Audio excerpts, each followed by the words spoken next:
കുറച്ച് മുരിങ്ങയില കിട്ടിയിട്ടുണ്ട് കേട്ടോ. നമുക്കിത് വെച്ച് ഒരു പരിപ്പിട്ടൊരു കറി ഉണ്ടാക്കി നോക്കിയാലോ. മുരിങ്ങയില കഴിക്കേണ്ട സമയമൊക്കെ തന്നെയാണ് കേട്ടോ. നല്ലതല്ലേ ഇലക്കറികളൊക്കെ നമ്മുടെ ശരീരത്തിനുള്ളിൽ ചെല്ലുന്നത്. അപ്പോൾ ആദ്യം തന്നെ നമുക്ക് പരിപ്പ് നന്നായി ഒന്ന് കഴുകി കുക്കറിലേക്ക് ഇട്ട് പാകത്തിനുള്ള ഉപ്പും കറിവേപ്പിലയും മഞ്ഞൾപ്പൊടിയും കുറച്ച് വെളിച്ചെണ്ണയും കൂടി ഒഴിച്ചു കൊടുത്ത് വെള്ളവും ഒഴിച്ച് നമുക്ക് നന്നായി ഒന്ന് ഒറ്റ വിസിൽ കൊണ്ട് വേവിച്ചെടുക്കാം. പരിപ്പിനൊക്കെ ഒറ്റ വിസിൽ മതി, നന്നായി വെന്ത് കിട്ടുന്നു.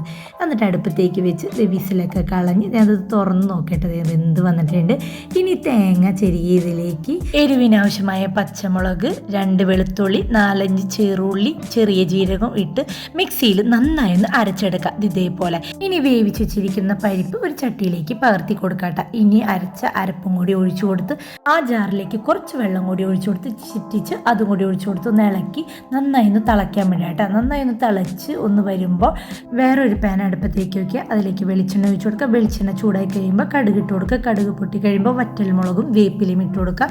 ഒന്ന് മൂത്ത് കഴിയുമ്പോൾ ചെറുള്ളി ചെറുതായിട്ട് അരിഞ്ഞതും കൂടി ഇട്ട് കൊടുത്ത് ഒന്ന് മൂപ്പിച്ച് കൊടുക്കുക കേട്ടോ. മൂത്ത് കഴിയുമ്പോൾ നമ്മുടെ മുരിങ്ങയില ഇതിലേക്ക് ഇട്ട് കൊടുക്കുക കേട്ടോ. എല്ലാം ഇട്ട് കൊടുത്ത് നന്നായി ഒന്ന് ഇളക്കി മിക്സ് ചെയ്ത് കൊടുക്കുക. പെട്ടെന്ന് മുരിങ്ങയില വെന്ത് കിട്ടും കേട്ടോ. മുരിങ്ങയിലയ്ക്ക് അധികം വേവില്ലല്ലോ. ഒന്ന് മൂത്ത് കഴിയുമ്പോൾ നമുക്ക് ഇത് ആ കറിയിലേക്ക് ഇട്ട് കൊടുക്കാം. ഇങ്ങനെ ഇട്ട് കൊടുക്കുമ്പോൾ ആ മുരിങ്ങയിലയുടെ പച്ചപ്പിനൊന്നും ഒരു മാറ്റം ഇല്ലാണ്ട് തന്നെ കറി കിടക്കൂട്ടോ. നല്ല ഭംഗിയായിരിക്കട്ടെ കാണാനും കഴിക്കാനും നല്ല ടേസ്റ്റാണ് കേട്ടോ. നിങ്ങൾ ഇങ്ങനെ മുരിങ്ങയിലൊക്കെ വീടുകളിലൊക്കെ ഉണ്ടാവില്ല, കിട്ടുമ്പോൾ ഇതേപോലെ ഒന്ന് ഉണ്ടാക്കി നോക്കുക. അപ്പോൾ ഓക്കെ, ബൈ.